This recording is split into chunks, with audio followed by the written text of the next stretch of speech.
Hey there, creepy peeps, and welcome to day 6 of 31 days of horror. We are still in Boyd Crowder week, so today we are going to be talking about the stuff. Before I get into anything else, though, I want to say thank you to my creepy patron peeps for your support of my channel. Thank you so much. If you want to find out the perks to being a creepy patron peep, you can follow that link in the description. Directed by Larry Cohen, The Stuff follows an ex-FBI agent, an advertising agent, and a young boy who battled the stuff, a delicious dessert that 2 miners discover bubbling from the ground while on the job. The consumers of America become weirdly obsessed with the dessert, and it's soon discovered that the stuff is some sort of alien substance that transforms the host when enough is ingested.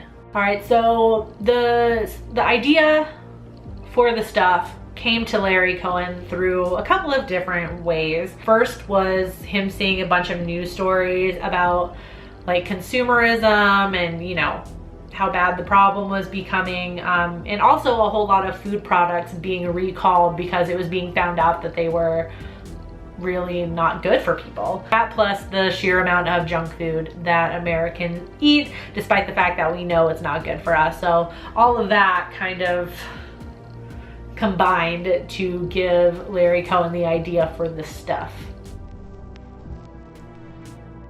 Love the whole criticism on consumerism. I think it works really well for the movie, and it would even work today, I think, if it were remade and just updated for a modern audience. I know so many of you guys hate remakes, but that is one I think that would work really well if done right as a remake. I loved the commercial bits thrown in where they're showing the commercial for the stuff, and it has like the jingle and everything, and it just, you know, it reminds me of commercials you see today, and that's a huge part of consumerism, this like crazy kind of phenomenon with the jingles especially.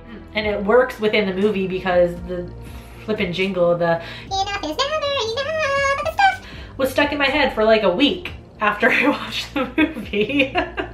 And it's not even a real thing, it's just a commercial within the movie, but the damn jingle was stuck in my head, and that's something that I think everyone can relate to. Like, there are commercial jingles that, you know, like the actual product or the service I have never purchased, I've never used, and yet I can remember the jingle. Like even a f***ing jingle for a Canine Advantix commercial, you know, the one with the puppy where he's at summer camp, that commercial isn't even still around, and I know every single word to that thing. Hello mother, hello father, we stick mosquitoes, really father, thanks for the package, that's why I'm writing. Canine Advantix really stops all the biting. Swimming, hiking, intent pitching, they're not biting, I'm not itching, can't wait to show you all my new tricks, thanks again for sending me Canine Advantix. But like I'm saying, it was interesting that within the movie, like I even had the jingle stuck in my head, and it just shows how well that kind of like marketing tool works. And you know, just seeing so many people eat the stuff throughout the movie, it really just made me want to eat it. You know what I mean? Again, like I feel like the movie just works as a really big commercial. Like it's kind of like subliminal messaging. Like you get the jingle stuck in your head, and all throughout the movie you're seeing people eat the stuff, and it just makes you want to eat the stuff. Even though you know it's bad for you, and you know that if you eat it, like within the movie universe, you're gonna become like an alien or a zombie or whatever you want to think that they become,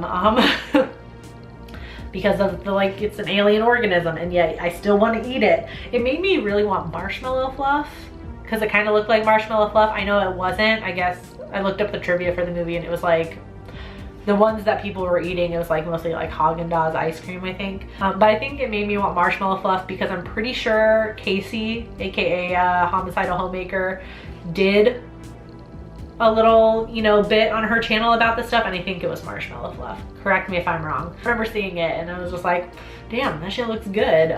So the whole movie, I just really wanted some marshmallow fluff.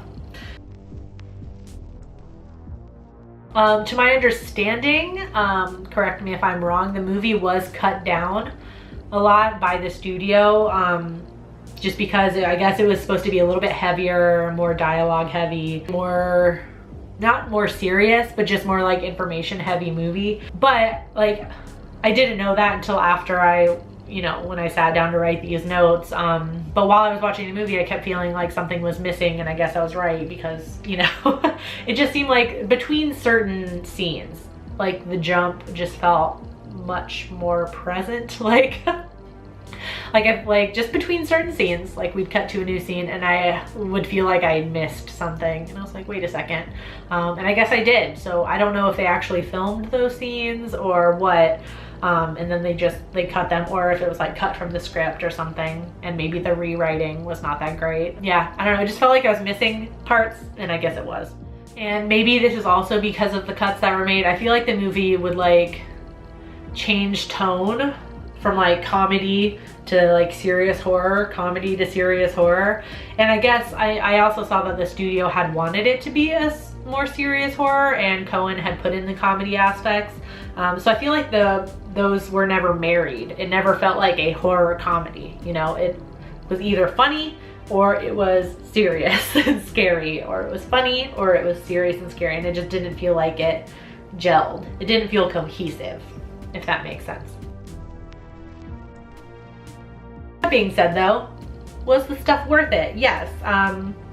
Despite any problems I had with it, I still think it was a fun movie and very effective as a commercial for the stuff. I'm gonna give it a 4 out of 5. I really enjoyed it. I had a fun time watching it. On IMDb, it has a 5.9 out of 10. On Rotten Tomatoes, it has a 70% critic score and a 45% audience score. And on Letterboxd, it has a 3.5 out of, or I'm sorry, no, a 3.3 out of 5. Sorry.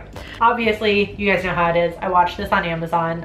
There's an affiliate link on my blog, as well as in the description box if you want to rent the movie via Amazon using that link. There's no pressure to do so, but if you do, it does help out the channel a little bit. I do hope you enjoyed this video. If you did, please give it a thumbs up. Subscribe if you're new here and become a Creepy Peep today. I'm posting a movie review every single day this month, and then regularly I post videos Monday through Friday.